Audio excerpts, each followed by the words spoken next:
Hello and welcome to another video blog from home. Today on A Vogel I'm going to talk about how the perimenopause differs from the menopause. If you like my tips and advice, then please subscribe and remember to hit the bell icon so you can be notified of all my new videos. This is a question I get asked all the time. So many women are confused as to what stage they're in. Am I in the perimenopause? Am I in the menopause?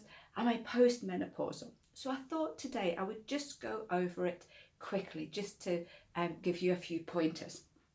So what is the perimenopause? Peri is the Greek word for around. So perimenopause basically just means the time around the menopause. When does this start?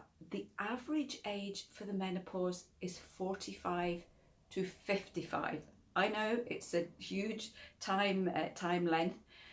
Some women will start earlier, and very often it's hereditary. So if you know when your mum or your gran or your aunties or your big sister started their menopause, then very often you can start around the same time, but it's not guaranteed. After 55, it's not quite so common to go on so long, but I've had quite a few women who've been sort of 58, 59, and they are still waiting for the menopause. So it can happen for quite a while afterwards. So this 45 to 55 is just an average time span. How long does the perimenopause last? This is the most difficult part of my job because so many women want to know how long will such and such last. Unfortunately, each and every single one of us will have a completely unique perimenopause and menopause. It might be a long one, it might be a short one. Some women are going to have very few symptoms, some women are going to have a lot of symptoms, some are going to have very common ones, some are going to have very strange or rare ones. So it's really difficult. I can't say how long will the perimenopause last because it's going to be different for each and every one of you. However, again, there is an average time scale, and that's normally about 3 to 5 years. Although for some women, obviously, it's going to be shorter. They might not even notice they're in the perimenopause. For other women, I've had some women and their hormones have been changing for up to 10 years. So again, all I can say is the average length of time is about 3 to 5 years. So what are the first signs going to be? Again, it's very, very different for everybody. The more common ones is you will start to notice a change in your monthly periods. It may mean your periods start to get shorter, closer together, they might get heavier, they might have a completely different feel to them. For other women, their periods may start to get further apart, they may start to get lighter, they may start to get shorter. For some women, the first thing they notice is they get a missed period. Everything's fine, suddenly get a missed period, then the next month their period comes back, they may get another couple of periods, then their periods stop again, and then their periods come back. And this stopping and starting can sometimes go on for a year or two before your periods finally stop. For other women, their periods will continue as normal, but they find that their PMS or sort of pre-period symptoms will start to get more exaggerated. So you may get more moody, you may get more grumpy, more irritable, you may get more fatigued, you may find that your physical symptoms such as breast tenderness, bloating and cramping tend to get worse. For other women, again, their periods can be changing, their periods can be absolutely the same as normal, but they will start to experience menopause symptoms. And this is one of the things that a lot of women need to just be aware of.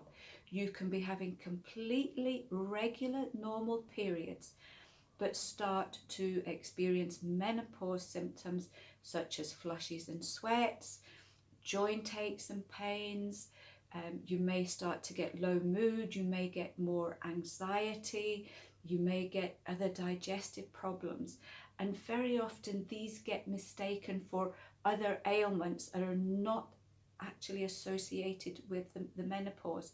So it's always a good idea, if you're in the average age and you start to get symptoms like joint pain or digestive problems, or maybe things like headaches or high blood pressure, then these may be associated with your hormones rather than within your general health itself.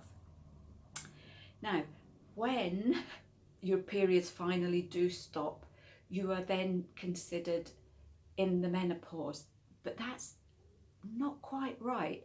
The menopause basically means when your periods stop for good. So you are not going to know your periods have stopped for good until you have actually gone through the menopause and are post-menopausal. So it's a little bit of a strange one, but for most women, some sources say when your periods have stopped for a year, that's you through the menopause. For other, it's 2 years. But this phase where your periods are stopped, you can get menopause symptoms as well. Very often they are exactly the same as your perimenopause ones. For some women, the perimenopause is going to be the worst bit. I know it was for me. When my periods finally stopped, it was a great sigh of relief.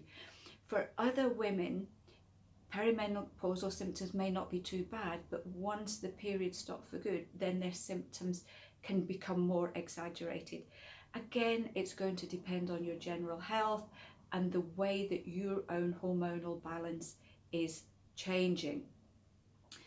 So once you are through the menopause, and again, just be aware here that there's so many misinformation about that says you are postmenopausal after a year or 2 years. And a lot of women then think that at that moment in time, all their symptoms will just magically stop and disappear. This time scale, the 1 year, or we say 2 years just to be on the safe side, because so many women come to us getting their periods back after a year or more without. So one of the really important things here is that this time scale is to do with not getting pregnant. Once you have not had a period for 1 to 2 years, you are considered safe from pregnancy. It doesn't necessarily mean that your symptoms are going to suddenly stop. Most women will see their symptoms ease off the further through the menopause they go, and the more their body can learn to cope with low levels of estrogen. But again, for some women, their symptoms are going to go on for quite a bit longer.